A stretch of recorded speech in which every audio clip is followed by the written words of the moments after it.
What does the term great artist mean to you? Ask yourself, what is a great artist? And can you name an artist who you think is great? My name is Krista Cloutier, and I worked with all kinds of artists at all different stages of their career. And yes, I worked with some really great artists, important names in art history, blue chip artists in the marketplace. These artists taught me a lot about what separates the good from the great, and I'm going to share 3 of their most essential secrets with you today. Because it's not out of reach to become a great artist. It's all about making the decision to be great and then taking the steps to get there. So, the first secret of great artists is confidence. Now, this is where a lot of artists throw up their hands and say, oh no, not confidence. I can't possibly be a great artist because I wasn't born with confidence. And let me assure you that no great artist was born with confidence. They had to work for it. And so do you. It's a practice. Confidence is something that you develop. And it's also a series of choices that you make about how you handle the challenges in your career and in your life. I'm going to tell you the story of a great artist who had a lot of confidence. His name was Luis Jimenez. He was born in 1940 in southern Texas to a poor immigrant Mexican family. You wouldn't think that Luis Jimenez would grow up to be a great artist, but he did. In fact, he was even nominated for a MacArthur Genius Award before his death. But let me tell you about his beginnings, because I think you'll find them really interesting. The story goes that Luis was making art in the 60s and 70s and trying to get it out there, as you do, trying to get a start as a young man. And no one would really give him a break because he didn't look like the other artists on the market, and his work certainly didn't look like other artists' work. He showed his work to a big gallery, and the gallerist saw something there, something different. She wanted to offer him a chance, so she told him that he could have a show in her gallery.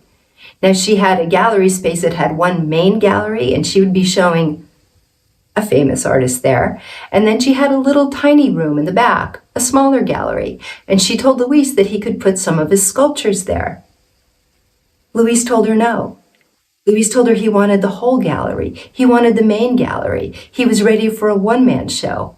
And she looked at this kid who was a brown artist, who was doing work like no one else was doing, who had actually lost an eye in a BB gun accident. And she was like, kid, no one knows who you are. That's not going to happen. Now, at the end of next month, you are going to deliver your work and you will have a show in the small gallery. Well, the end of next month arrived and there was no work and there was no Luis. She tried to call him, but he didn't answer. The day of the opening arrived. The other artist gallery was full of art, but there was no Luis and there was no work. She was absolutely livid. She turned off the lights to the small gallery, pushed everyone toward the big gallery, and they all opened the wine, ate the cheese, looked at the art, did their opening night thing, and suddenly the door to the gallery opened, and there was Luis Jimenez. He was carrying a big roll of butcher paper under his arm and a handful of Sharpies. He walked back to that little gallery, flipped on the lights, and he sat on the floor. He sat on the floor and he drew, just like a kid. He ripped off a sheet of butcher paper and he drew, I don't know what he drew, but I know how he drew because he may have been known for his large-scale sculptures, but Luis was an excellent draftsman with really bold lines. So whatever he drew, he tore off the piece of butcher paper, threw it aside. Some guy came in, saw what this crazy man was doing, sitting on the floor, drawing. So he grabbed the drawing and he said, I'm going to buy this. Luis drew the next one, tore it off, threw it aside. A woman came in, I'm going to buy this. Pretty soon, everyone had come in from the first gallery and they were all standing around Luis watching this man draw. He could draw like no one they'd ever seen before. And by the time his work arrived the next day for delivery, every single piece had sold out. And a great art career was born. I know this story to be true because Luis shared it with me, and it's been corroborated several times. It's really the stuff of legend. Luis Jimenez's confidence isn't necessarily the best professional move you can make. I'm not necessarily recommending that. But he was coming up at a time where no one would have looked at someone with that kind of background. And he somehow got people to pay attention to what he could do because he believed in himself. He believed in his art. He didn't wait for someone else to give him confidence. He had spent years developing his practice since a young boy, working in his father's neon sign shop, where he learned his craft about how to work with the different tools, how to work with colors, how to work with airbrushing. And from there, he built the skills and then the confidence to become a great artist. Do you have confidence? Are you confident as an artist? Have you developed your craft? Have you found your voice? Are you getting the work out there in a way that feels authentic to you? Remember, artists are not born with confidence. They have to develop it. They work for it. So what steps can you take to increase your confidence? If there's something you don't know, learn.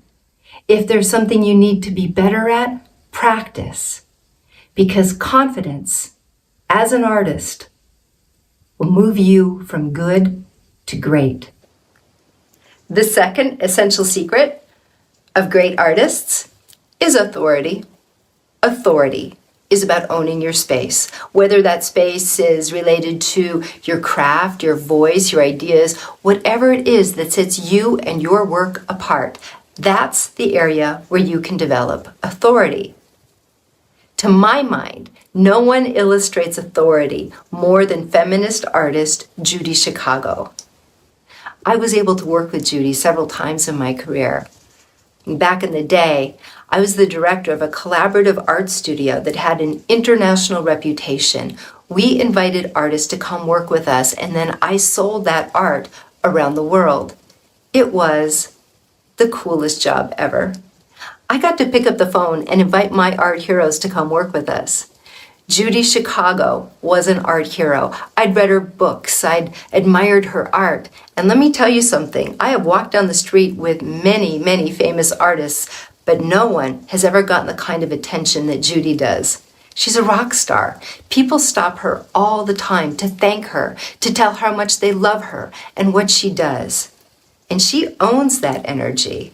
In fact, I saw her authority come into play many times when we were together.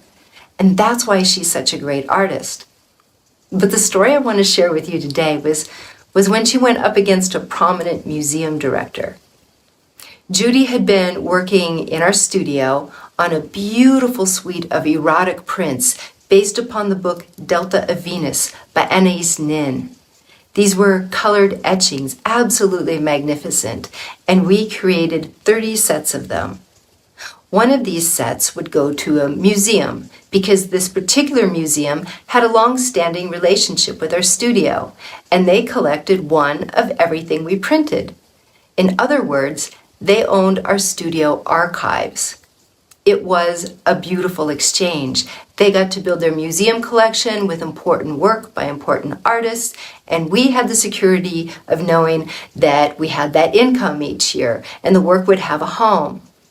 But when an ambitious new museum director came on board, she wanted to make her mark, and she wasn't keen to spend her budget on us. Judy's piece was priced quite high, so that was declined while the other work was accepted. And this had never happened to us before. Judy was quick to note that all the pieces that were accepted were by men. The museum responded that Judy's imagery was just too sexual for their collection, and Judy charged them with censorship. Rightly so, I thought. But I suddenly found myself in the middle of a very public controversy between two very powerful women.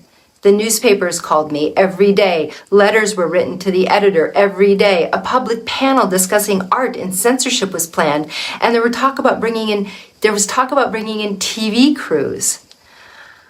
I learned a lot from that experience. In the end, the work went to the museum.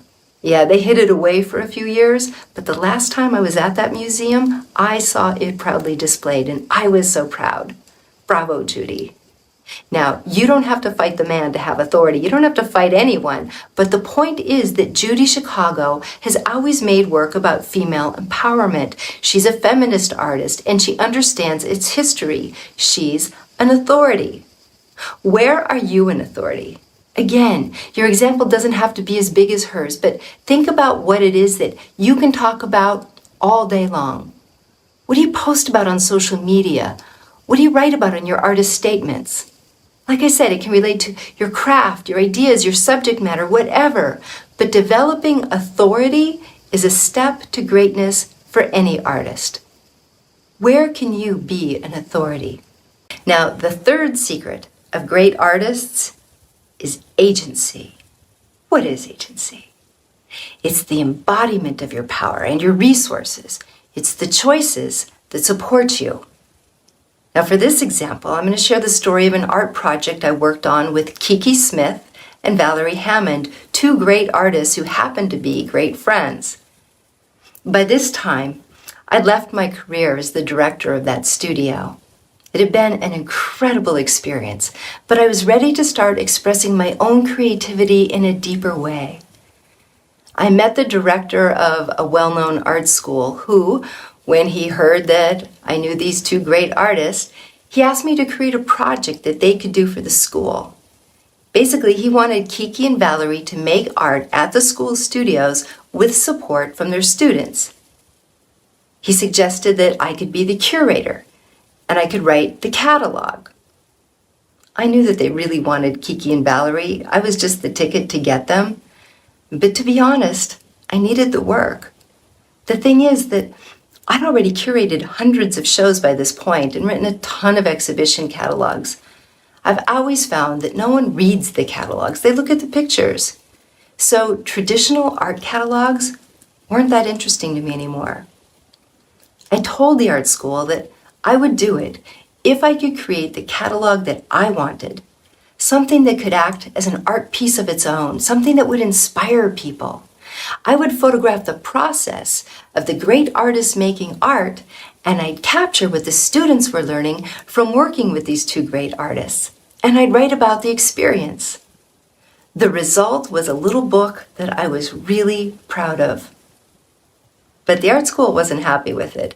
They wanted me to write the same old stuff that no one ever reads. And even though we had a contract and I had fulfilled it, they insisted that I start over. Well, I was the low man on the totem pole in this situation. I didn't feel that I had any agency to stand up for my work. So I did what I was told. I changed my work, and it didn't feel good.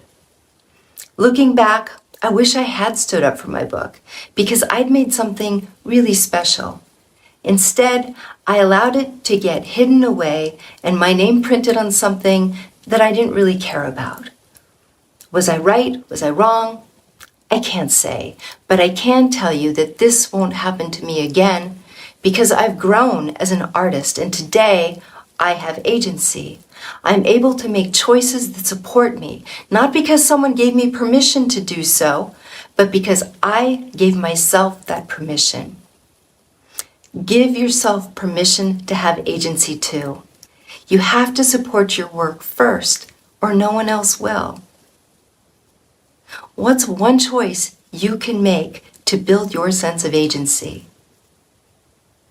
So there we go, the 3 essential secrets of great artists: courage, authority, and agency. If you can tap into these energies, you will go far in the art world. I know this to be true because great artists have been showing me for years. Now, before you go, I need to add a word from our sponsor, and that's me. I'm the sponsor. I'm Krista Cloutier, and if you follow my work as an artist coach and mentor, you probably know that I'm also an affiliate for B School.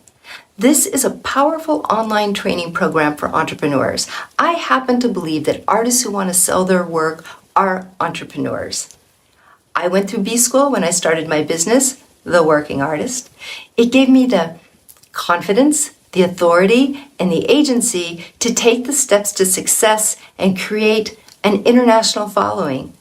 Today, I reach artists in over 80 different countries. I make art myself. I write books. Since starting my business, I've moved to Europe. I host incredible retreats for artists and art lovers. B School gave me a business and marketing foundation that continues to serve me this day, no matter how big the dream or how crazy. And that's why I'm an affiliate. When you join B School through the link on this page, I will gift you a free professional one-on-one artist strategy session when it ends. Normally, I charge a lot of money for this kind of work because I go deep into your stuff, your art, your marketing, your website, and branding. I've taken B School myself, so I understand how it all fits together, and I'll help you to put your own pieces together. When I was starting out as an artist, Kiki Smith told me that artists get stopped where they allow themselves to be stopped. So don't get stopped, she said. And I've always remembered those words. That's why I'm going to share them with you. If you're an artist who has dreams of being great, don't get stopped. And as a thank you for being part of this journey, I wanted to add a few more gifts to support you even more.